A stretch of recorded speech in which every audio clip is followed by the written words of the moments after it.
4 years since the World Health Organization (WHO) declared COVID-19, also known as the coronavirus, as global pandemic on March 11, 2020, experts cautioned that another pandemic could emerge anytime despite decrease in its impact. According to a report by Sky News, infectious disease experts in the UK have expressed concerns about the possibility of viruses transferring from animals to humans, causing another pandemic. Scientists also warned that global warming and deforestation are increasing the risk of viruses or bacteria crossing from animals to humans.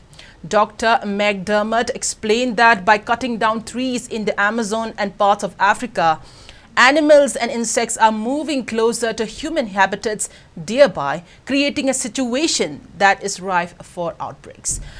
Moreover, with rising temperatures, outbreaks of mosquito and tick-borne diseases such as dengue, chikungunya and Crimean Congo hemorrhagic fever (CCHF) are occurring in parts of Europe that are previously unaffected.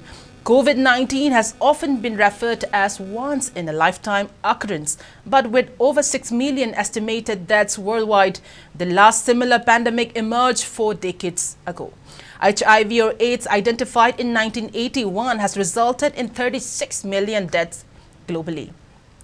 Before that, the Hong Kong flu pandemic in 1968 caused approximately 1 million deaths, and the Spanish flu of 1918 that claimed 50 million lives.